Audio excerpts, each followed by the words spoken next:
Dominique Cardon, vous êtes sociologue, vous travaillez au laboratoire des usages d'Orange Labs, vous travaillez depuis des années sur les questions numériques, sur Internet, vous avez publié il y a quelques années La démocratie Internet au Seuil, et là vous venez de republier un livre sur les algorithmes, toujours au Seuil, à quoi servent les algorithmes. C'est la question qui va nous occuper, la question des algorithmes, avec une première remarque, qui est que ce mot-là, n'appartenait absolument pas à la langue courante il y a encore quelques années, voire quelques mois.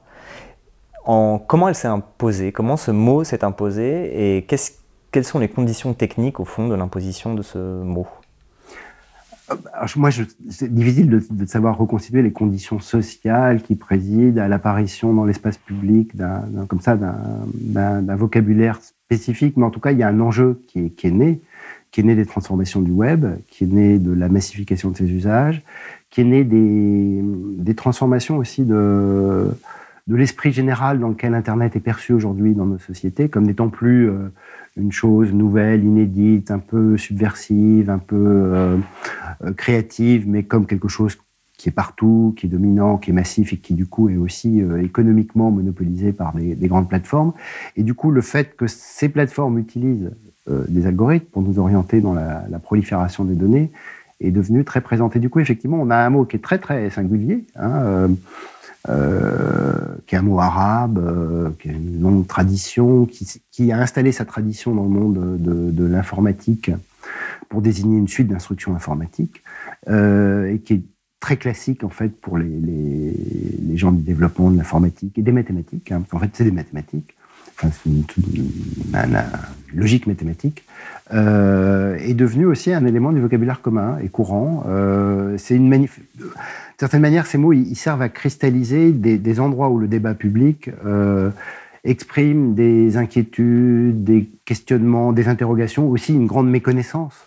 Et donc, finalement, il est assez bien fait pour capturer toutes ces choses qui sont là à l'état latente aujourd'hui dans nos sociétés. Et comment on pourrait définir un algorithme? Vous venez de dire une suite d'instructions. C'est quoi l'analogie qui viendrait immédiatement à l'esprit? C'est la recette de cuisine, celui qu'on utilise Oui, alors voilà, mais que contestent certains informaticiens qui en même temps utilisent la métaphore de la recette de cuisine pour l'enseigner en première année de cours toujours. Ce qui est important dans la recette, c'est qu'on a des ingrédients et on a des instructions qu'il faut dérouler dans l'ordre. Et la question de l'ordre est absolument centrale dans un algorithme. C'est si on n'a pas procédé exactement dans l'ordre pour le traitement des informations, on risque d'aboutir à une recette ratée. Et donc, il y a quelque chose de cet ordre-là parce qu'on va mobiliser des fichiers, on va procéder à des calculs sur des informations, puis ensuite on va établir une règle qui va transformer le calcul, et puis on va avoir un résultat. Et en fait, ce qui est assez central dans la définition de l'algorithme, c'est la question de la mesure de son efficacité et de sa performance. Et donc on a souvent des systèmes, la boucle calculatoire va être de produire un résultat. Peut-être juste, ça va peut-être être abstrait, le PageRank de Google calcule l'autorité d'un lien en faisant un calcul récursif, en calculant l'ensemble des liens qu'ont reçu un site du web depuis un autre site, qui lui-même en a reçu depuis un autre site, puis depuis un autre site, puis depuis un autre site. Bon, c'est déjà compliqué à faire, on voit la règle commune, mais un des problèmes mathématiques que rencontre le calcul, c'est qu'on peut avoir des boucles. C'est-à-dire qu'on peut avoir un site qui cite un site, mais qui a déjà été cité par un autre site.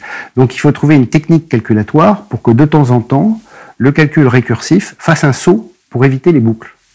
Alors ça, c'est assez compliqué à faire. Il faut faire un peu de mathématiques pour éviter que ça tourne en rond.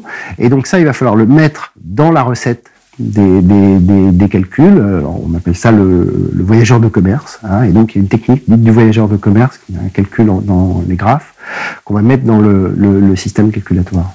Et alors, justement, partons de PageRank, qui est peut-être l'algorithme le plus connu, le plus évident, parce que tout le monde utilise Google, et parfois depuis longtemps. Et ça permet d'essayer de comprendre qu'est-ce qu'il y a dans un algorithme. C'est-à-dire qu'il y a du calcul, là vous avez parlé de calcul, de mathématiques, de problèmes de graphes, etc., mais il y a aussi largement autre chose. C'est-à-dire que Google, le PageRank, au départ, c'est une idée quasiment de l'organisation du savoir. C'est-à-dire que dans les algorithmes, il y a déjà l'expression d'une idée du monde. Voilà, alors c'est vraiment moi l'objet même du travail, c'est de dire que les algorithmes, il y a des gens qui les fabriquent. Et donc ces gens qui les fabriquent, ils ne les fabriquent pas pour rien. Et justement, la mesure d'efficacité qui est en bout, elle dépend d'une intention initiale. Et donc partie du travail que peut faire l'anthropologie des algorithmes, la sociologie des algorithmes, c'est d'essayer de comprendre quelle est la vision du monde, les représentations que se sont données ceux qui les fabriquent pour que le calcul d'efficacité à la fin produise tel ou tel genre de résultats. Et les genres de résultats que produisent les algorithmes sont absolument différents. D'où l'intérêt à la fois de décomposer les calculs qu'ils mettent en œuvre et aussi les principes qui sont derrière. Alors, dans l'histoire de Google, l'histoire est très connue et célèbre, mais en même temps, elle mérite d'être racontée parce qu'on l'oublie des fois. Avant Google, il y avait, alors pour les anciens de l'Internet, mais on se souvient qu'on avait AltaVista, Lycos, qui calculait la réputation d'une page en fonction du nombre de fois où le mot-clé qu'on écrivait dans la barre de requête apparaissait sur la page. Donc si j'écris 25 fois vélo, enfin si je demande vélo, j'aurai la page où il y a 25 vélos. Bon, ce qui est une idée assez bête, voilà, et assez peu efficace, on s'en souvient, et puis très facile à truquer par ailleurs. Alors, les gens de Sergey Brin et Larry Page, et aussi John Kleinberg, à la même époque, en 98-99, ont eu l'idée que dans le monde de la science, on mesurait la réputation des articles scientifiques en regardant combien de fois ils ont été cités dans d'autres revues scientifiques, qui elles-mêmes ont été citées par d'autres revues scientifiques, et en se disant que dans cet univers de la science, une forme d'approximation de la qualité, c'était de mesurer la reconnaissance, la réputation, mais surtout l'autorité qu'avait reçue un article scientifique au sein de la communauté. Et vraiment, autorité est le bon mot, parce que ça peut être une autorité négative. C'est-à-dire que si tous les articles scientifiques se mettent à dire du mal d'un article, il a quand même de l'autorité, parce que tous les articles se sentent obligés de signaler que cet article est mauvais. Hein. Donc on ne cherche pas à dire c'est bon ou c'est pas bon, mais on cherche à mesurer la force d'attraction qu'exerce un article scientifique ou un site sur la page, qui oblige les autres à les citer. Et donc, ce que vont faire Brin et Page, c'est qu'ils vont appliquer cette idée, se dire on ne va pas compter les mots-clés dans les pages, on va regarder quel est le degré de centralité qu'occupe cette page à l'intérieur du tissu des liens hypertextes qui se sont noués sur le web, et on va considérer qu'on peut classer les liens du web en fonction du nombre de liens qu'ils ont reçus, de sites qui eux-mêmes ont reçu beaucoup d'autres liens, et on retrouve le principe récursif du vecteur du calcul du PageRank. Et ce qui est fou, c'est à quel point on a oublié que ce web que nous, on a fréquenté, qu'on continue à fréquenter via PageRank, est finalement un web qui avait comme idée le classement scientifique, une évaluation par les pairs. Oui. Alors que nous, on en a une image finalement très commerciale, etc. Et il y avait un arrière-fond qui était un arrière-fond finalement très... je ne sais pas si on peut dire de valeur scientifique, mais quelque chose de cet ordre-là, quoi. Alors, c'est ça qui est original dans l'histoire du web, c'est que ce type de mesure-là, il n'avait jamais été vu dans l'histoire des médias. Hein, et qu'on aurait très bien pu imaginer. Et d'ailleurs, ce qui est frappant, moi c'est aussi l'intérêt de faire un livre pédagogique sur la question, c'est que quand on demande aux gens, moi je demande à mes étudiants tout le temps, pourquoi c'est classé en tête, et on me dit toujours c'est parce qu'il a reçu le plus de clics.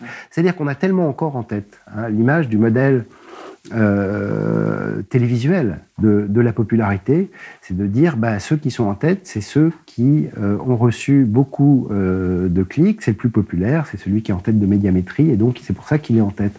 Bon, l'originalité du web, sa force a été de se démarquer de ce modèle-là, en tout cas pour la recherche d'informations, c'est pas le cas pour tous les services du web, et d'essayer une autre voie où au moins potentiellement, mais là c'est dans l'idéal parce que la réalité n'est pas celle-là, on peut avoir un site qui a reçu beaucoup d'autorité alors qu'il reçoit peu de trafic. Hein. Alors le problème évidemment, c'est que du fait de la centralité de Google et des moteurs de recherche, un site qui reçoit beaucoup de liens, donc beaucoup d'autorité, il génère beaucoup de clics et donc de la popularité, et donc en fait les deux mesures se recouvrent sur la première page de Google, parce que très vite, dès qu'on descend à peu près sur la deuxième ou la troisième page, on peut avoir des sites qui ont eu beaucoup de citations sans avoir beaucoup de trafic. Et là, les vertus, si vertus il y a, mais les vertus du choix qui ont été faits par Brin et Page pour classer le web retrouvent en partie leur potentialité plus que sur la première page où les deux se confondent. Et puis bon, maintenant il y a un système auto-organisé de compétition pour la visibilité qui fait que dès qu'on est sur la première page, on a la popularité qui va avec. Alors, si on reste sur cette question un peu définitionnelle, ce que vous tentez, c'est quelque chose qui est très compliqué à faire, c'est un classement des différents types d'algorithmes utilisés, et puis même un classement qui tient compte d'une forme de chronologie, même s'ils restent actifs tous. Donc vous avez déjà employé deux mots qui sont celui de popularité, d'abord, effectivement, il y a celui d'autorité, ce qui serait correspondant à PageRank, et puis après, il y a la réputation et la prédiction. Alors, est-ce que vous pouvez nous raconter ces différents types, en quoi ces algorithmes se distinguent et comment est-ce qu'ils intègrent progressivement les usages les plus communs qu'on a aujourd'hui du web et des technos en général? L'idée générale, c'est parce que quand on entend algorithme, on entend calcul, rationalité, mécanique, rationalisation, et on s'imagine qu'ils font tous la même chose. Donc moi, mon idée, c'est de faire éclater cette affaire, se rendre compte que dans l'algorithme, il y a des intentions, il y a une politique, il y a une vision, il y a des représentations, et donc il y a une efficacité différente. Et donc ça produit des familles de calculs différents. Ce n'est pas vraiment des familles d'algorithmes, c'est qu'en fait, on oriente le calcul pour représenter l'information de façon différente. Alors, de façon un peu sommaire, hein, l'idée de la classification, c'est de dire que le modèle des médias de masse nous ont légué leur affaire de popularité, hein, et la popularité pour les journaux, pour la radio, pour la télévision, c'est le nombre de vues, c'est le nombre de lecteurs, c'est le nombre d'auditeurs, on compte le nombre de gens qui sont derrière et on mesure ce qui est populaire, hein, et on classe à partir de ce qui est populaire. Dans l'idée des moteurs de recherche, du PageRank. Mais en fait, le PageRank n'est que l'illustration en fait, du modèle de la communauté des pionniers. Hein, parce que toutes les communautés du logiciel libre, de Wikipédia, des sites de partage et d'échanges musicaux, produisent des hiérarchies qui sont des hiérarchies de la réputation, de la reconnaissance et de l'autorité. C'est classé par la centralité au sein du réseau. Et puis effectivement, et alors ces deux mesures, elles ont comme composante principale de proposer potentiellement le même classement à tout le monde. Donc elles donnent à chaque individu une représentation identique du monde de l'information auquel ils accèdent. Ce qui n'est pas le cas des deux autres familles de mesures qui sont apparues, et qui sont apparues de façon critique par rapport aux premières, c'est-à-dire de dire oui, mais ça écrase tout. Hein. Évidemment, TF1 écrase tout sur la télévision avec sa popularité, Google écrase le web avec sa mesure d'autorité pour tous, et avec la diversification, et surtout avec la prolifération de l'offre, en fait. Hein. On oublie toujours ce facteur-là, mais ce que nous a amené le web, c'est que maintenant, on a une telle abondance d'informations que les modes de classement sont extrêmement multiples parce que les potentialités n'ont jamais été là dans un monde de rareté de l'offre. Et du coup, ce qu'a inventé le web social, c'est de dire chacun va classer depuis son propre point de vue. Et la grande ruse, et alors pour un sociologue c'est passionnant évidemment, la ruse du web social, c'est de dire il ne faut pas classer à partir des thématiques et du contenu, ce qui a beaucoup été pensé dans l'histoire du web, NetVibe, tous ces systèmes où on s'abonne en déclarant ses centres d'intérêt. Bon, ça n'a jamais très très bien marché.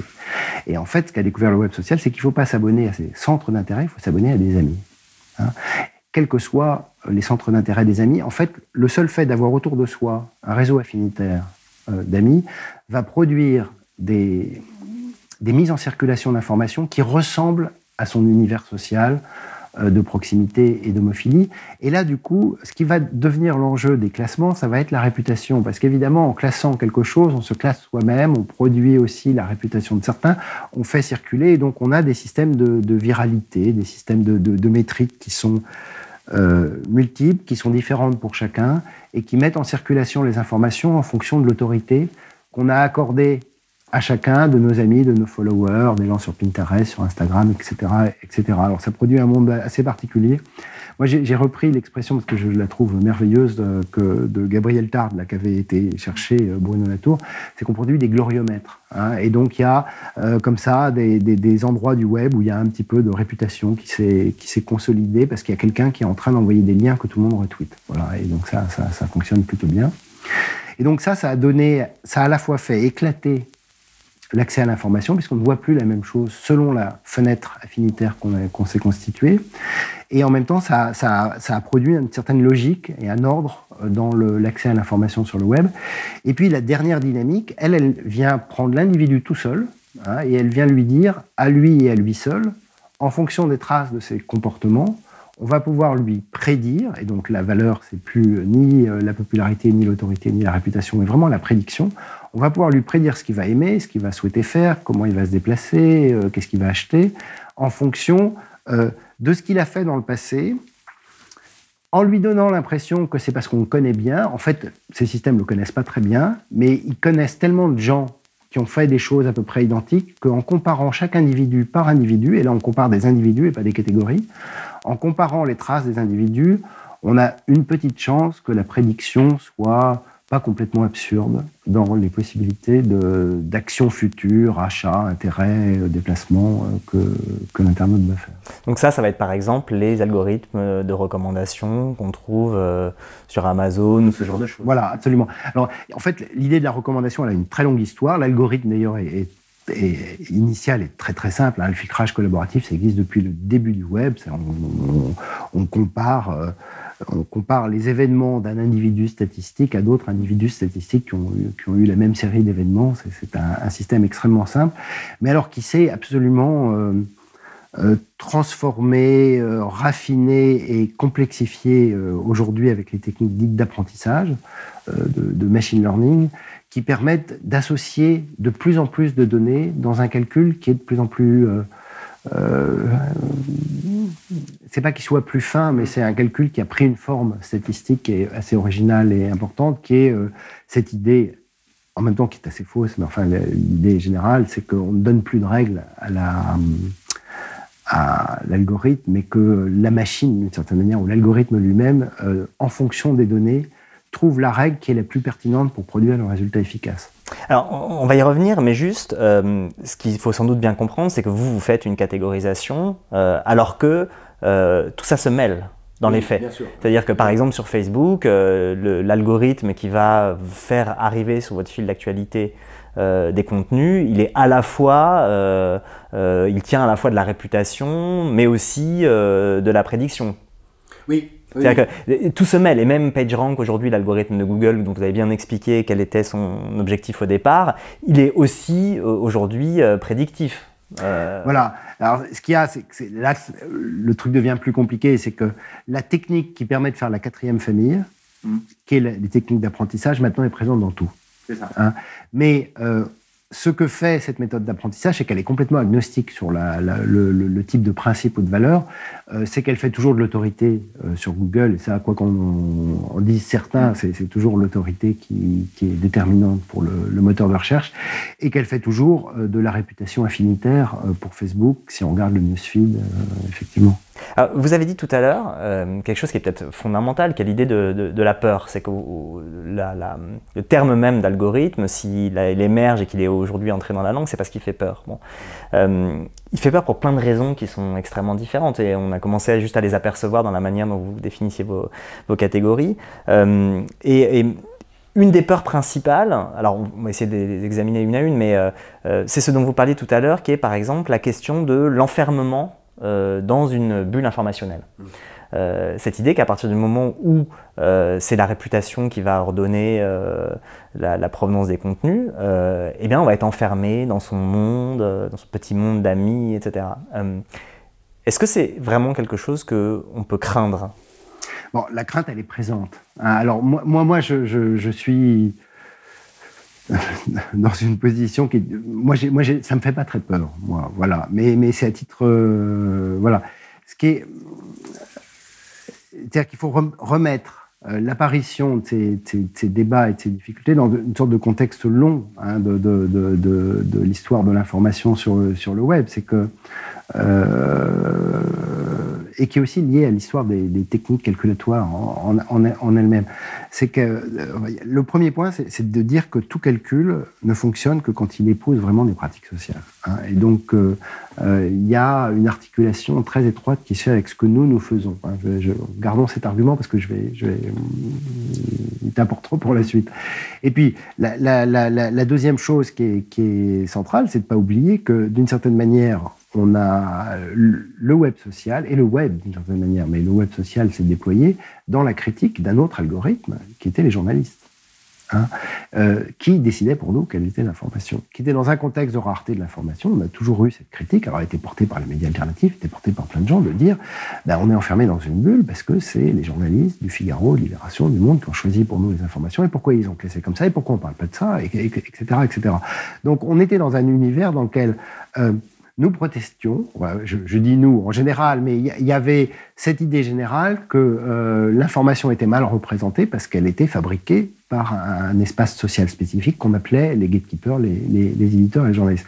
Alors, le web a déchiré et élargi considérablement l'espace informationnel. Je crois qu'aujourd'hui, l'argument les journalistes d'ailleurs, c'est frappant de voir à quel point les médias alternatifs sont en crise aujourd'hui, parce qu'ils ne peuvent plus vivre de l'idée que les médias centraux censurent l'information, la limitent, créent des œillères, fabriquent du consensus, etc.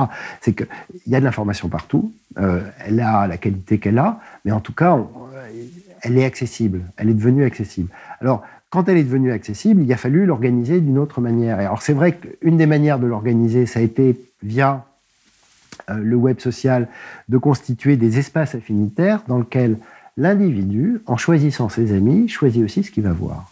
Et alors, peut-être qu'on ne comprend pas tout de suite, mais enfin, ça se voit très vite qu'un abonnement à tel ou tel tweetos, ami Facebook, c'est certains flux d'informations qui vont rentrer dans son affaire. Alors, on remplit à la fois une fonction qui était assez typique de la demande d'autonomie individualiste des internautes, de dire je veux être moi-même décisionnaire de l'espace informationnel que je construis, je ne veux pas qu'il soit construit par d'autres qui me représentent pas bien. Et en même temps, on peut aussi avoir la crainte en disant oui, mais ça m'enferme. Et on est tout le temps pris dans cette ambivalence, alors qu'il y a une ambivalence typiquement contemporaine, c'est-à-dire de dire je veux être moi-même l'individu autonome, maître de mes décisions qui accède à certains types d'informations, et en même temps, il y a toujours la crainte que la plateforme, via ses algorithmes, déforme les productions ou les informations auxquelles j'aurais accès.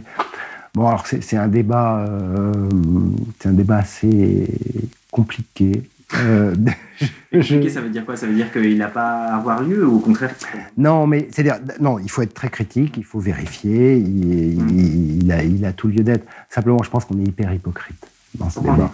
On est hypocrite parce que, évidemment,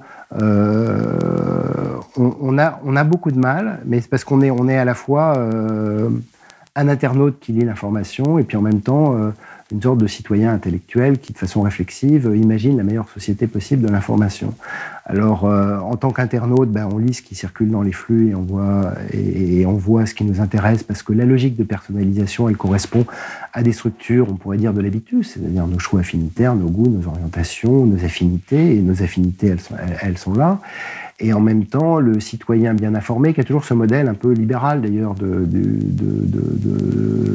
bon informé, il aimerait aussi voir des choses absolument différentes, ou des choses opposées, ou des choses contradictoires, etc. Ce qui est toujours une image de soi qu'on aime à se projeter, mais qu'on ne réalise jamais. Moi, je suis toujours frappé, je me suis toujours méfié des étudiants qui me disaient « moi, je lis Le Monde et Le Figaro ».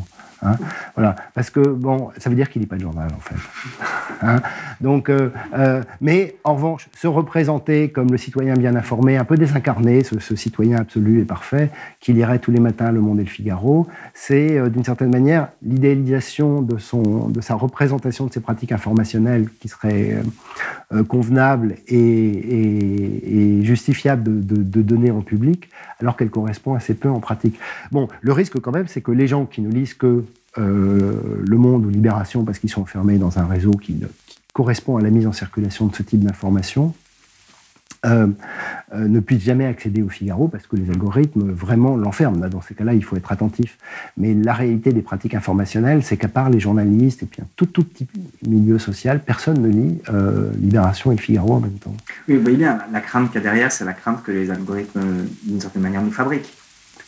Oui. Alors, mais moi, je le dis dans le livre, et puis je travaille aussi sur ces questions, c'est que cette manière de poser le débat, elle est typiquement public cultivé, dans cette sorte d'ambivalence du public cultivé qui aimerait bien être un meilleur citoyen qu'il n'est lui-même.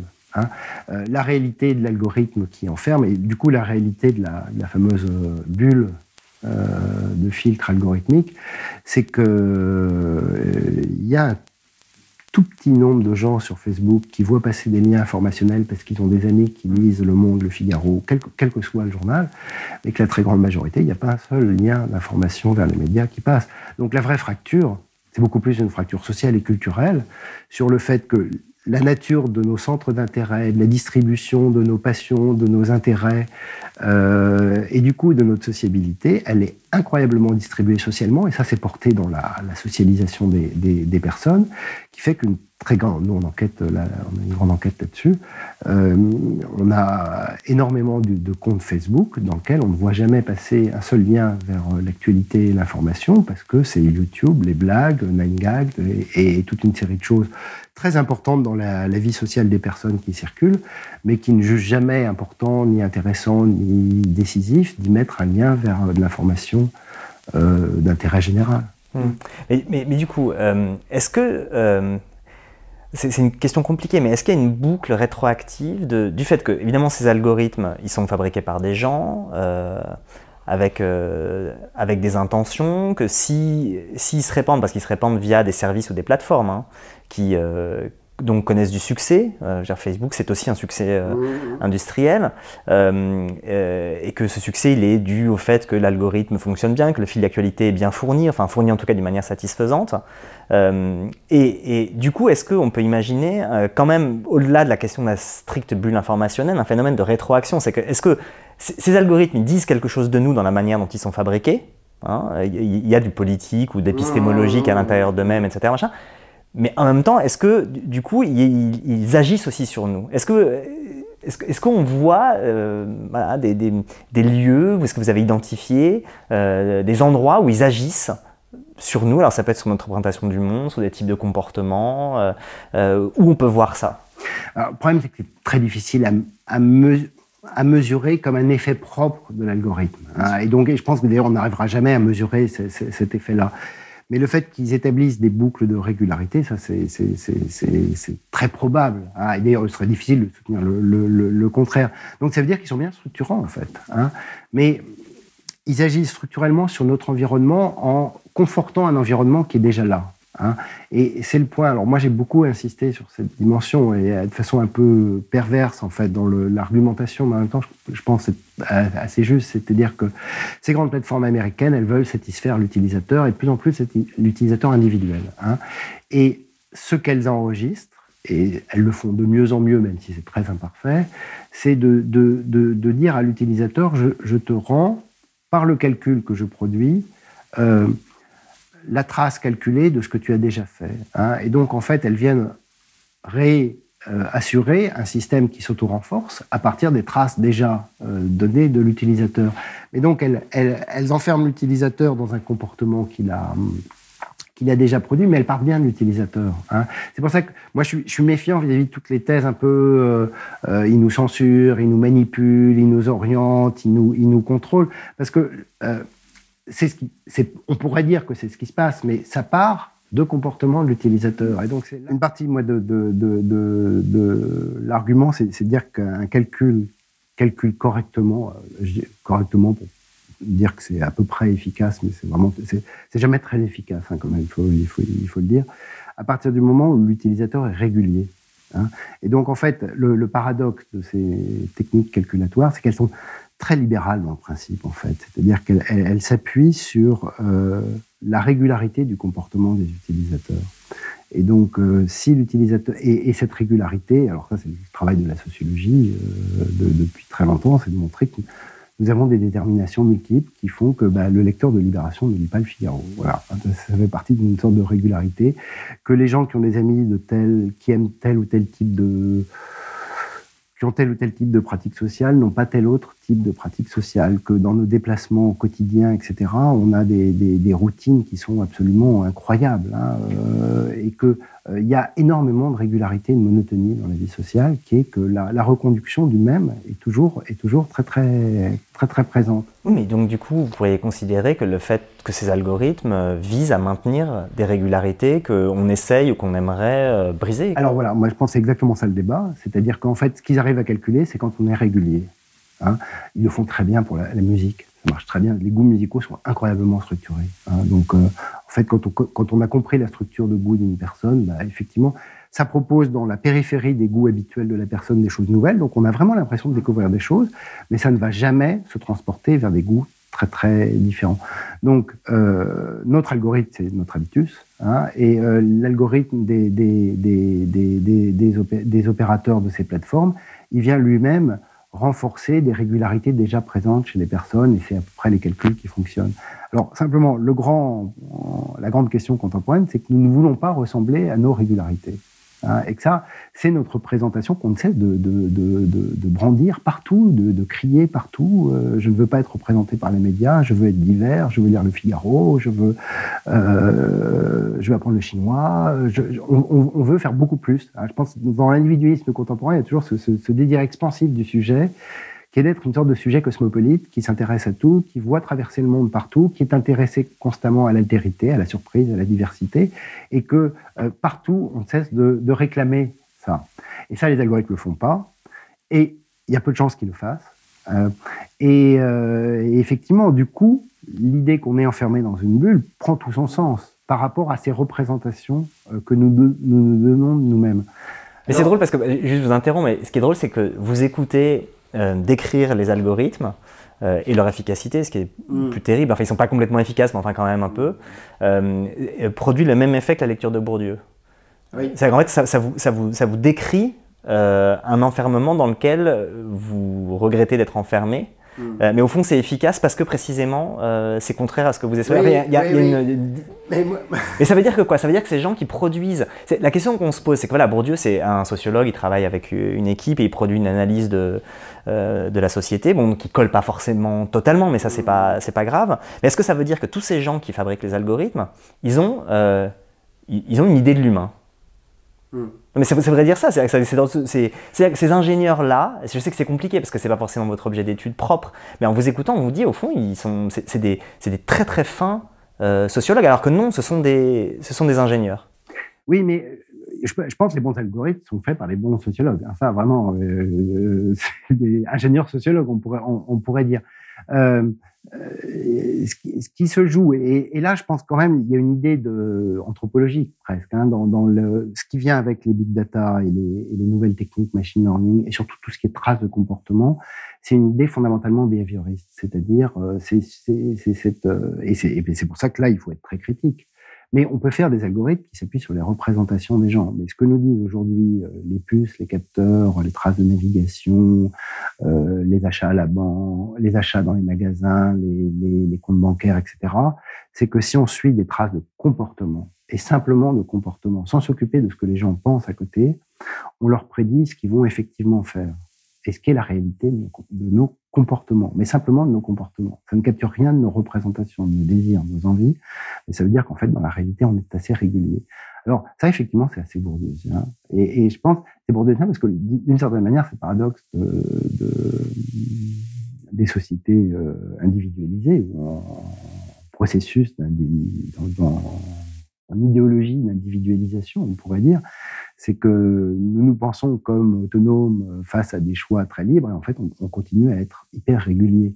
Et donc, tant qu'on est hyper régulier, effectivement, on est facilement calculable par ces techniques. Et alors, moi, je prends un plaisir un peu malin à rappeler ça, parce que c'est évident, hein, il suffit de regarder comment ça calcule pour se dire que c'est assez évident, mais pour mettre aussi en tension certaines de nos représentations contemporaines de notre autonomie, qui sont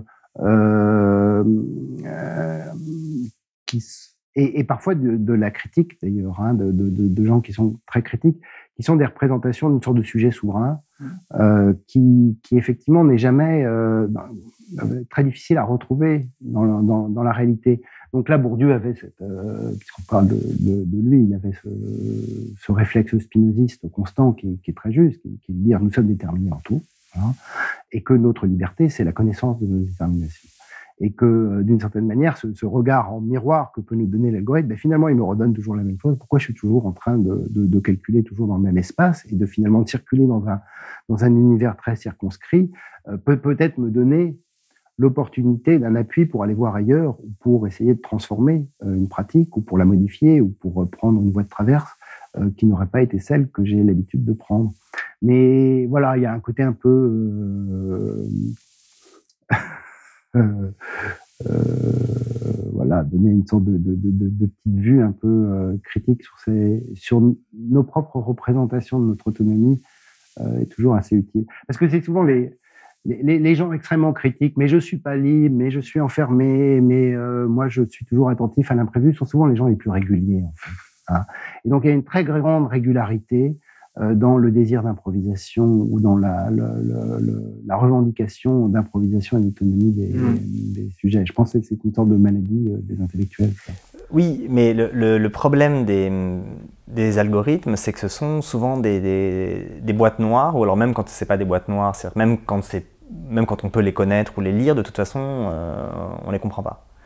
Donc est-ce qu'il n'y a pas une part aussi de l'inquiétude qui vient du fait que, je ne sais pas, quand vous lisez Bourdieu, vous lisez un raisonnement, donc vous pouvez tout comprendre, etc. Tandis que là, c'est ces espèces de choses qui, non seulement vous disent quelque chose de vous-même, parce qu'à chaque fois qu'il y a une recommandation qui vous est faite sur Amazon, ça vous dit quelque chose de vous, voilà, une sorte de petite boucle rétroactive, mais qui peuvent par ailleurs vous faire agir.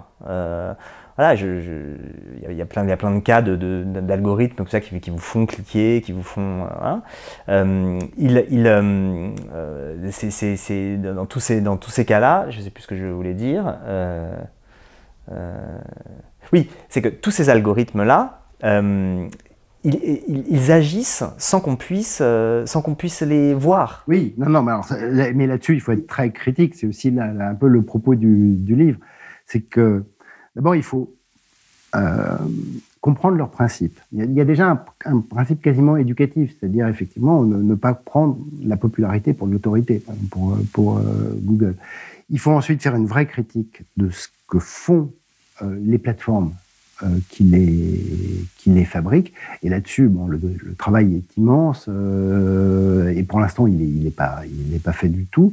Et il y a effectivement d'énormes incertitudes liées au fait que ce soit des boîtes noires. Hein. C'est-à-dire que la crainte qu'on appelle loyauté des algorithmes, c'est qu'ils ne fassent même pas ce qu'on croit, en tout cas ce qu'ils nous disent qu'ils font. Hein, et donc qui nous trompent même sur le principe même qu'ils mettent en œuvre, parce qu'effectivement, on ne sait pas vérifier, ou on a peu de moyens pour vérifier. Bon, là-dessus, les choses sont en train de se mettre en place, c'est vérifiable, hein, y a des moyens de le faire. Et donc, il y a une critique nécessaire de ces principes. Mais il y a encore plein de pratiques qui sont sidérantes, hein, incroyables. Je ne sais pas, Tinder, non, c'est pas Tinder. Sur Uber, Uber rajoute des voitures pour vous faire croire qu'il y a des voitures qui arrivent près de chez vous. Hein, on voit bien le principe de l'algorithme, on comprend. Je vais être servi rapidement parce qu'il y a quelqu'un qui... Non, il rajoute... Bon, toute une série de manipulations comme ça qui sont liées au pouvoir très, très asymétrique, comprise les plateformes sur les utilisateurs, et sur le fait que l'utilisateur ne soit pas dans une sorte de connaissance de principe, hein, du fonctionnement de l'algorithme qui soit mis en œuvre. Mais après, en lui-même, un design d'interface ou de service calculé par des techniques, peut très bien proposer aussi des principes de diversification, des principes de... Moi, je crois beaucoup à l'idée réflexive, c'est-à-dire que ce serait vraiment une idée qui prenne en compte, qui ne parte pas du postulat de la liberté du sujet, mais qui prenne comme postulat la détermination de nos conduites, mais qui nous donne à voir nos déterminations. Ça donnerait quoi, par exemple ? Un système réflexif dans lequel la recommandation culturelle me montre que la musique que j'écoute, c'est toujours dans cet univers-là du paysage, mais qu'à côté, il y a plein d'autres univers qui sont associés pour certains utilisateurs, mais pas pour d'autres, mais que l'algorithme ne les propose pas parce qu'il est focalisé sur ce que j'ai fait depuis 3 mois, et effectivement, depuis 3 mois, j'écoute toujours le même genre, donc il reste dans cet univers. Donc c'est de remontrer à l'individu une photo beaucoup plus globale de l'espace dans lequel il est calculé. Et ça, je crois que le web, en nous singularisant, ne cesse en fait de venir nous dire « je te rends un service le plus pratique et du coup le plus évident possible dans la trajectoire de navigation des individus pour pas le déranger avec d'autres choses », alors que il faudrait que l'individu puisse dézoomer de sa propre pratique pour arriver à se représenter un peu l'ensemble de ces choses. Mais qui a intérêt à ça ? Alors, bon, le problème, c'est qu'évidemment, les intérêts commerciaux directs des plateformes ne sont pas forcément associés. Moi, je pense, dans le monde de l'information, on aurait plein de choses à faire là-dessus. Voilà. C'est une idée de choses à faire avec des quotidiens, avec Le Monde, hein, par exemple. Mais ce qui, d'une certaine manière, a été une chose qui a toujours été le cas dans nos lectures de la presse. Simplement, quand les gens lisent le journal, on ne sait pas ce qu'ils lisent. Hein. On fait comme s'ils avaient lu tout le journal. Les journalistes sont très contents de penser que tous les articles ont été lus. Non, évidemment, tous les articles n'ont pas été lus, ils le savent bien. Et tout le journal n'a pas été lu. Maintenant, on sait quels sont les articles qui ont été lus. Montrer au lecteur que quand il lit la rubrique internationale, il lit que les articles qui concernent l'Afrique, mais lui mettre sur une carte que par rapport au nombre d'articles qui ont été publiés sur les différents continents de la planète, on ne lit que les articles de l'Afrique alors qu'il y a eu des articles sur l'Océanie, sur l'Amérique du Nord ou sur l'Amérique du Sud, c'est d'une certaine manière lui montrer que finalement dans ses centres d'intérêt, c'est l'Afrique qui compte. Bon, ce qu'il sait sans doute déjà, mais ça permet d'avoir ce regard un peu réflexif sur ses propres usages et sans doute du coup de réorienter sa navigation, de manifester sa curiosité autrement pour le faire. Mais il faut reconnaître que les services du web font aucun effort pour faire ça aujourd'hui. Moi, mon exemple préféré, c'est parce que ça fait longtemps que je suis Twitter. C'est incroyable, on loue toujours le hashtag de Twitter, mais la trending topics de Twitter est un service qui n'a pas fait un progrès depuis 5 ans, hein, qui ne nous dit rien. Hein. La trending topics, c'est l'identification des hashtags qui sont les plus utilisés. Les plus utilisés, qui est très très mal réglé, qui règle mal les paramètres linguistiques, qui est vraiment un système très peu performant dans la recommandation. Alors qu'il est évident qu'il y aurait des dispositifs de visualisation qui permettraient à donner à l'utilisateur, en fonction de ses propres tweets, pratiques, etc., des hashtags de thèmes qui ne sont pas passés dans sa timeline, mais qui sont toujours en bordure de ses centres d'intérêt et vers lesquels il pourrait tout d'un coup essayer d'avoir un petit regard oblique qui le détourne de sa route habituelle. Mais rien n'est fait pour le faire, alors que ce serait aussi une technique calculatoire qui permettrait d'élargir un peu la périphérie de l'information. Un des problèmes de cette question de l'algorithme, c'est aussi l'immense croyance qui a été investie dans la possibilité d'une alliance entre ce que vous appelez, enfin ce qu'on appelle communément le big data, donc les immenses masses gigantesques de données aujourd'hui à la fois à disposition et qui sont produites de manière constante par notre race, les contenus, etc. Et des algorithmes qui, grâce à ces données, pourraient changer des choses de manière radicale. Alors je pense par exemple au texte de Chris Anderson sur le fait, Chris Anderson c'est un penseur connu, l'un des fondateurs de Wired, un penseur connu de l'Internet depuis longtemps, et qui dit voilà, la science telle qu'on la connaît va cesser d'exister pour donner lieu à une nouvelle manière de faire de la science basée justement sur l'alliance de la masse de données et des algorithmes.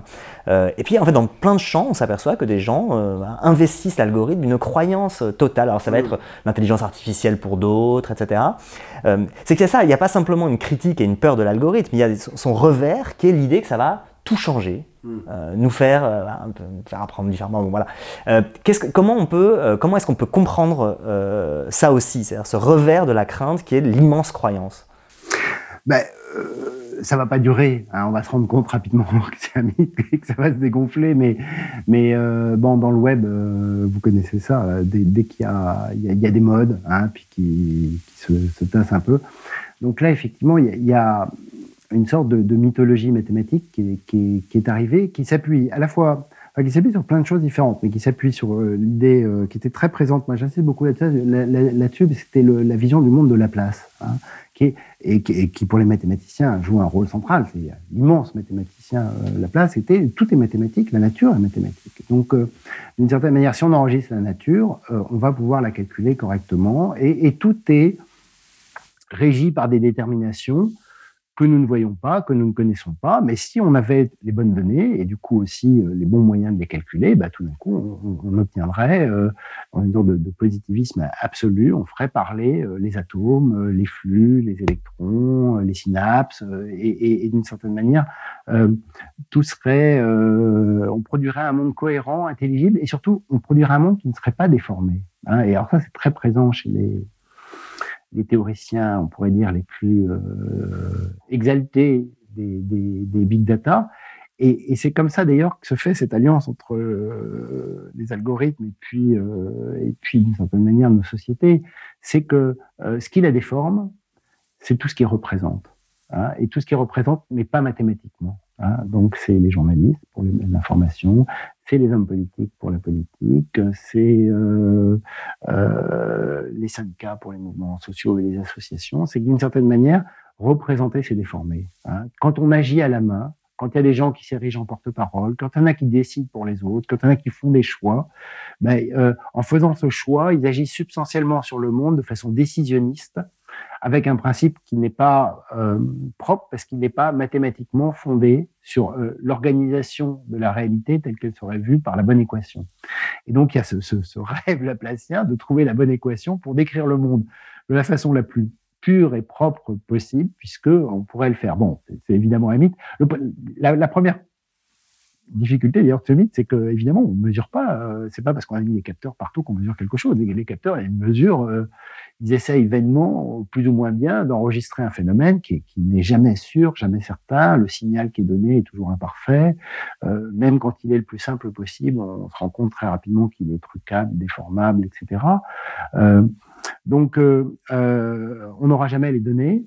Et évidemment, cette idée d'une représentation immanente comme ça, où la réalité serait calculable depuis les choses elles-mêmes, est assez fictive. Mais c'est en revanche très fortement voilà, c'est un mythe qui accompagne évidemment toutes les sciences positives depuis longtemps. Alors elles sont plus malignes que ça.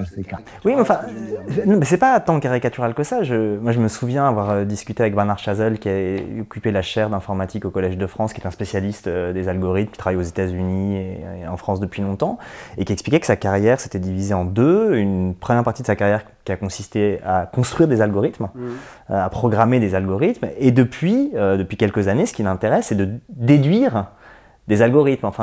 Et par exemple, il travaille sur la question de algorithmiser le vol des étourneaux. Donc il est exactement dans ce que vous racontez, c'est-à-dire une perspective complètement laplacienne de la nature, et qui est très forte, parce que derrière toute cette idée, il y a quand même l'idée, derrière toutes ces plateformes qui s'intéressent par exemple à la question de la séduction, à la question du savoir, etc., il y a l'idée de quand même trouver le secret des comportements, de nos comportements, c'est-à-dire qu'ils soient de la nature, qui peut être, je sais pas, le secret de la forme des zébrures d'un zèbre, voilà, à ce qui fait le secret de deux personnes qui se séduisent. Parce que derrière, évidemment, si on arrive à déduire d'une première conversation entre deux personnes qu'elles vont se marier et qu'elles vont avoir des enfants, évidemment, du point de vue marketing et publicitaire, c'est extrêmement...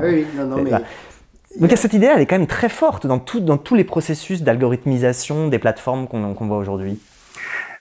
Oui, il y a un retour comme ça du naturalisme positiviste. Il y a une idée, il y a le biomimétisme aussi qui joue un rôle central. Alors pour l'intelligence artificielle, c'est un truc très présent, c'est-à-dire que finalement, il faut qu'on reproduise dans l'algorithme, mais des comportements qu'on a observés dans la nature et qu'on l'applique à toute une série de facteurs sociaux. Donc évidemment, c'est assez naïf. Mais c'est tellement naïf qu'on sait que ça ne marchera pas comme c'est annoncé ou dit. Même s'il y a... Alors c'est ça qui est compliqué, c'est qu'il y a on voit bien que une partie du raisonnement calcul naturel comporte aussi des choses qui tiennent la route. Hein, voilà. Alors moi, je l'ai beaucoup vu dans le débat Google, c'est-à-dire qu'au moment où Google disait « je ne touche pas à la main mes calculs », il y a vraiment cette idée que si on met la main, on commence à mettre la méchante subjectivité, la fameuse subjectivité, qu'on va déformer les résultats et que c'est pas bien de déformer. Et parfois, c'était assez juste de pas déformer les résultats, parce que maintenant, ils mettent beaucoup la main et ça pose beaucoup plus de problèmes, à mon avis. Hein. Donc, cette idée que finalement, le calcul est une procédure et qu'il faut laisser la procédure se dérouler et pas essayer de la toucher, peut être une difficulté, un problème. Moi, là, je travaille beaucoup sur le machine learning, donc je rencontre beaucoup les gens de l'intelligence artificielle. Alors, on voit bien, c'est aussi un problème d'espace public et du débat public, c'est-à-dire que quand on a posé 3 questions à ces chercheurs, ils nous disent tout de suite, oui, un réseau de neurones, ça n'a rien à voir avec le cerveau. Voilà. Mais en revanche, pour qu'ils réfléchissent, pour qu'ils conçoivent l'objet très particulier qu'est le réseau de neurones, la métaphore du synapse et des neurones leur a été très utile. Donc moi d'ailleurs, je n'ai aucun droit à ça. Je ne veux pas leur interdire d'utiliser des métaphores pour penser. En fait, je pense que nous utilisons tout le temps des métaphores pour penser. Simplement, le problème, c'est qu'évidemment, après, on installe dans l'espace public une métaphore qui est prise de façon très très naïve comme étant, ils sont en train de faire un cerveau artificiel. Il y a 1 million de milliards de synapses dans le cerveau, dans les réseaux de neurones, on arrive à mettre 3 couches avec 180 neurones, c'est déjà pas mal. Donc on est à des kilomètres et des kilomètres de l'artificiel au naturel. Mais pour faire cet artificiel, ils ont eu besoin du biomimétisme, cette comparaison, cette analogie qui a rendu sens. Peut-être que du coup, le travail des journalistes, des sociologues qui font de la vulgarisation comme je le fais là, c'est aussi de faire attention aux usages déplacés des métaphores. Donc cette croyance, disons, en l'algorithme qui va expliquer le monde comme Laplace pensait que le monde pouvait être réduit à des équations, il faut juste considérer que c'est quoi, que c'est justement une sorte de métaphore un peu outrée. Mais le problème, c'est qu'en considérant ça, on oublie le fait que c'est un moteur de ce qui fait fonctionner la Silicon Valley, ça. C'est très performatif aussi, cette idée que les algorithmes vont expliquer, Oui. Oui, mais bon, vous l'analysez froidement en tant que sociologue, mais après on pourrait considérer qu'il faut agir politiquement. Alors, ça dépend, il y a plusieurs choses. Bon, c'est vrai que dans la Silicon Valley, moi maintenant je le dis toujours qu'il y a Hollywood aussi, hein, c'est-à-dire qu'il y a la production de croyances. Hein, il y a toute une partie de la Silicon Valley qui est de produire une représentation du monde et dont font partie cette idée virtuose que finalement la science va remplacer la politique. En fait, parce que c'est quand même ça qui est derrière. Hein. C'est que la science va remplacer la politique pour éviter les déformations de la subjectivité et de faire le bon calcul. Bon, dans la réalité, il n'y a aucune chance que ça arrive, ça n'arrivera pas. C'est pas ce qu'ils sont d'ailleurs en train de faire. Il faut quand même dire, hein, tous ces calculs pas très bien hein, pour l'instant. Non, mais parce que c'est ça, on ne le dit pas assez. Hein. Et je pense qu'on est souvent trop naïf face justement à cette énorme production hollywoodienne pour dire que les calculs sont très imparfaits, les promesses sont complètement délirantes par rapport à la réalité de ce qui est fait. Et souvent, on a un manque de recul critique vis-à-vis de ce qui nous est dit, c'est-à-dire qu'on gobe hein, de façon très facile.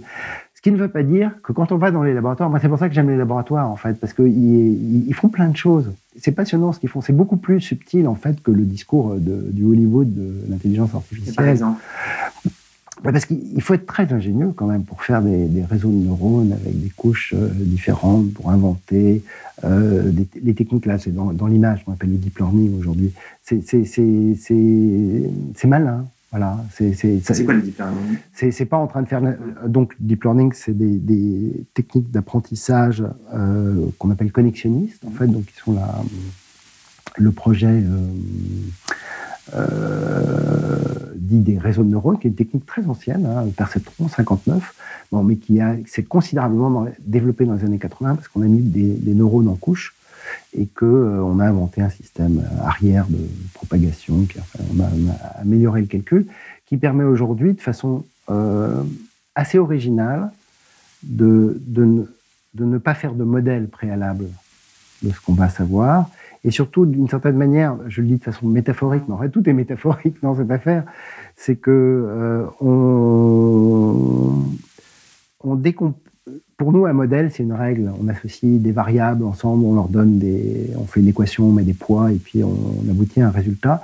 Là, d'une certaine manière, la règle, elle est décomposée en petits fragments. Hein. Finalement, les règles sont extrêmement locales et puis s'animent en fonction de ce qu'on essaie de détecter. Alors pour l'image, hein, c'est qu'on met 100 000 images, puis il y en a 10 000, c'est des chats. On sait que c'est un chat, donc il n'y a pas de truc très sophistiqué, et on lui dit apprends le modèle du chat. Et donc elle va apprendre le modèle du chat et elle va mettre dans les neurones des bouts de forme qui vont s'enregistrer comme s'il y a ça, ça ressemble peut-être à une queue, ça a peut-être à une moustache, à un museau, etc., etc. Et donc il y a, mais sans appeler ça chat, moustache, queue ou museau, ça n'en sait absolument rien en fait, hein, mais c'est juste des petits patterns d'informations qui ont été déposés et qui vont s'assembler et se recomposer en fonction des images qui sont proposées. Et en fin de compte, à la fin, effectivement, si on a appris le modèle avec 10 000 photos de chats, on a 90 000 photos où on ne sait pas s'il y a des chats, il est probable que le modèle va identifier les chats sur les photos où on ne savait pas. Donc là, il y a bien quelque chose de subtil qui s'est déroulé à travers l'apprentissage d'un modèle qu'on n'a jamais appris à la machine à reconnaître un chat. Elle s'est entraînée sur des images de chats pour apprendre son modèle. Bon, c'est ça la grande technique qui se développe pour l'image, pour le texte, pour le son maintenant, et qui est les techniques d'apprentissage en développement. Bon, dans le Hollywood de la Silicon Valley, on appelle ça l'intelligence artificielle. Bon, on a appris parce qu'on savait qu'il y avait des chats, donc elle a appris à reconnaître des chats, donc elle sait reconnaître des chats. Ça ne veut pas dire que la machine va nous réciter du Shakespeare demain. Hein. Ça veut dire, même il n'y a aucune chance que ce genre de truc nous récite du Shakespeare. Ou qu'elle écrive des articles de journaux à la place des journalistes sur des faits qui ont eu lieu, mais sur lesquels on n'a pas appris dans le modèle. Hein. Donc on est dans des techniques très subtiles qui font des progrès absolument considérables, mais qui ne font pas, voilà, ce qui est un peu dit par tout ce discours d'escorte, de prophètes, de consultants, discours boursier aussi, hein, qui a une fonction économique importante pour faire exister le truc de l'intelligence artificielle. Moi, je suis très surpris, je suis très attentif à ça en ce moment. Donc, il y a les cadors de la discipline, vraiment les grands maîtres, Andrew Ng, et d'autres, celui qui est le français qui est à Facebook là. Oui, je vois. Machin, voilà, hein, ils passent leur temps à longueur d'interview à dire faites gaffe, arrêtez de dire que c'est l'intelligence artificielle. Ne faites pas ce qui s'est passé déjà dans les années 80 avec Deep Blue, etc. Ne faites pas croire à un mythe qu'on va pas, et ensuite on va avoir le retour de bâton, parce qu'évidemment ça va pas être ça. Mais c'est un truc important qui se fait. Voilà. C'est pour ça que le sociologue des sciences, il va regarder ce qu'il y a dans les laboratoires. Bon, il entre en affinité avec les enjeux des laboratoires. Moi je pense que c'est assez virtuose, voilà. C'est passionnant, mais ça ressemble pas au discours qui vient accompagné de l'extérieur et sur lequel on projette plein de trucs économiques, futuristes, Silicon Valley, et puis c'est vrai que c'est accompagné par de grands délirants, quoi. Donc, et auquel, sans aucune enquête, on accorde un crédit immédiat et constant, et on répète la singularité, je ne sais quoi, comme si, j'oublie même le nom du monsieur Singularité, là. Kurzweil. Et en France, on nous dit et répète qu'il est l'ingénieur en chef de Google, il est l'ingénieur en chef d'une petite succursale pour voir le futur de Google, mais c'est pas lui qui est en train de faire les services de Google les plus malins. Donc, je trouve qu'on manque, voilà, ce recul critique parfois vis-à-vis de ces gens, que par ailleurs, moi, je ne veux pas non plus, voilà, les prendre comme une sorte de repoussoir idéologique, parce qu'il se joue des choses. Voilà. Ce serait naïf de penser qu'il ne se joue rien. Vous avez dit les algorithmes n'ont pas remplacé la politique. Peut-être pas, non. Mais en revanche, ils entrent en politique. Par des biais qui peuvent être parfois extrêmement pragmatiques. Par exemple, aujourd'hui, c'est un algorithme qui décide de la répartition des élèves dans les lycées parisiens. Oui, bien sûr. Donc c'est un objet politique, oui. Voilà, très concret, qui pose plein de problèmes. Qui pose plein de problèmes, puisque ça va être la question de savoir comment on le pondère, qui le contrôle, etc. Et puis par ailleurs, il y a aussi le problème qui a été identifié par deux chercheurs belges que sont Antoine Prouvois et Thomas Berns, qui est la question de la gouvernementalité algorithmique, qui n'est pas l'idée d'un remplacement de la politique par l'algorithme, mais d'une sorte d'algorithmisation du pouvoir. Ces modèles de la prédiction des comportements, l'algorithme que vous décrivez, il n'agit pas simplement dans les plateformes commerciales, mais il pourrait agir en politique. Qu'est-ce que vous en faites de ça. Où vous le voyez à l'action? Est-ce que vous considérez, par exemple, Rouvroy et Berns, ils sont un peu alarmistes, en considérant qu'il y a un nouveau paradigme d'exercice du pouvoir avec les algorithmes qui est un peu excessif parce que c'est pas vraiment le cas? Ou est-ce que vous envoyez des signes? Comment vous le... Non, moi je suis très... je pense que... Bon, ils renforcent leur modèle du fait qu'ils prennent parfois un peu trop au sérieux le discours des gens. Mais moi, je suis très en phase avec ce qu'ils disent, parce qu'ils disent plein de choses très subtiles, qui sont souvent pas très entendues. Par exemple, sur la vie privée. Par exemple, sur la vie privée, si on lit bien ce que disent Antoinette et Thomas, ils sont pas très inquiets, parce qu'en fait, la trace donnée, c'est plus l'individu, c'est finalement une sorte d'ombre portée, de trajectoires de comportement qui ne sont pas le modèle très substantiel de l'identité privée qui est laissée. En fait, effectivement, ces algorithmes n'ont plus besoin vraiment de nous connaître, ils ont besoin de nous comprendre comme des flux et de calculer dans des flux. Mais tout ce qu'ils disent en revanche sur le pouvoir insidieux ou omniprésent des algorithmes me semble très vrai. L'algorithme, il est en politique depuis tout le temps. C'est-à-dire, il faut aussi remettre ça. Moi, ce que j'essaye de faire, c'est de rapprocher la question du calcul informatique, qu'on appelle l'algorithme, de la question du pouvoir statistique. Et le calcul statistique, il est une longue histoire, il est lié à l'histoire de l'État. Et ça, d'ailleurs, Thomas Berns avait magnifiquement montré, un livre qui s'appelait Gouverner sans gouverner, je crois, quelque chose comme ça, depuis le XVIe siècle. Et le meilleur algorithme politique, on oublie toujours de dire, mais c'est un algorithme, c'est le système électoral. Si on choisit un système électoral à 2 tours, un système proportionnel ou un système électoral à 1 tour, voilà, on pourrait dire l'algorithme de Duverger, de Maurice Duverger en sciences politiques. Quand on prend le modèle anglais, scrutin uninominal à 1 tour, on produit le bipartisme. Si on met 2 tours, on produit le quadripartisme. La proportionnelle, on produit, etc. Le choix même de la technique et c'est vraiment des algorithmes, c'est-à-dire que c'est un procédé de calcul et de représentation qui va être fait pour construire différemment la représentation politique. Alors, du coup, on devrait être très attentif à la question des algorithmes de la politique. Ils sont présents dans les politiques publiques, ils sont incroyablement présents partout. La fiscalité, c'est un ensemble aussi de règles et de calculs qui sont des boîtes noires incompréhensibles pour les citoyens et qui, du coup, c'était beaucoup montré. Je pense à Dubay, par exemple, il dit ça très bien. Si on a du mal à faire solidarité, c'est qu'on ne voit plus en fait les mécanismes de redistribution qui sont faits par les algorithmes de la politique publique et par les techniques de redistribution.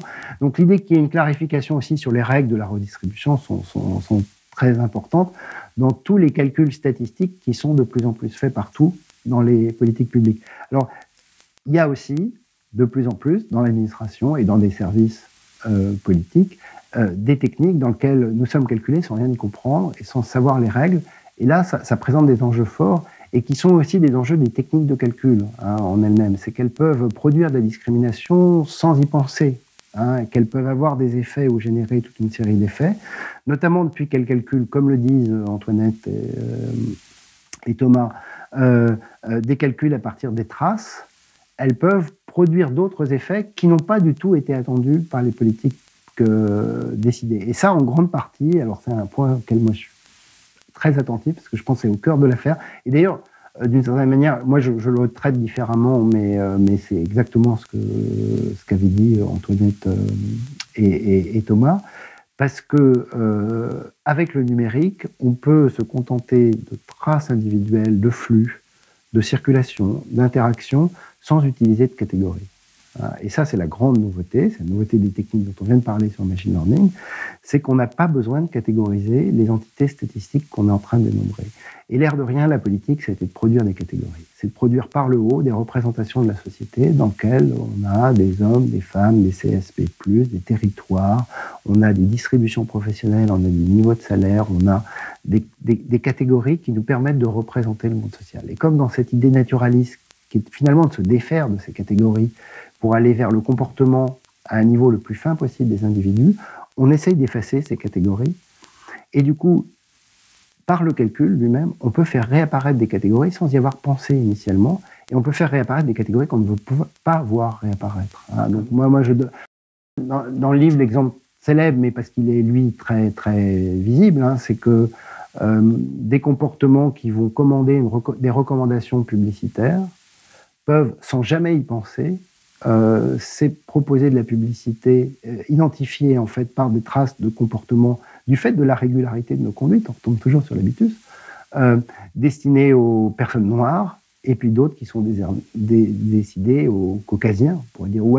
L'autre exemple typique, c'est Google Suggest, hein, qui pose exactement tous ces problèmes, c'est-à-dire l'autocomplète de Suggest, c'est-à-dire quand j'écris quelque chose sur Google et qui me fait apparaître une liste de propositions pour m'aider à aller plus vite, il y a ce débat classique qui a beaucoup ému plein de gens, bon, je pense très exagéré, pour voir apparaître à côté du nom de certaines personnalités ou journalistes le mot juif. Hein. C'est pas les ingénieurs de Google qui sont antisémites. Hein. C'est pas l'algorithme en lui-même qui est antisémite. C'est le calcul qui, sans y penser, produit des effets qui font apparaître à certains l'idée d'un présupposé ou d'une représentation antisémite, puisqu'il va calculer le nombre de fois où la requête a été faite et l'associer aux mots qui ont été le plus souvent associés à ce mot-clé, et qu'il peut arriver, du fait de nos comportements enregistrés et agrégés, que ce mot apparaisse. Et donc, on a des effets qui sont désirés par personne, mais qui sont produits par le calcul. Et ça, c'est problématique. Voilà, c'est très problématique, et c'est obligé Google à faire ce qu'ils ne veulent pas faire, à toucher à la main l'algorithme pour que juif n'apparaisse pas associé à certains mots-clés, même si statistiquement, il devrait l'être en fonction des règles habituelles de l'algorithme. Et là, bon, on voit bien qu'il y a plein d'effets pervers. Dans le monde de l'assurance, ces questions sont centrales. Dans le monde de la santé, dès que la santé va se mettre à calculer, on va avoir des problèmes de ce type-là qui se posent.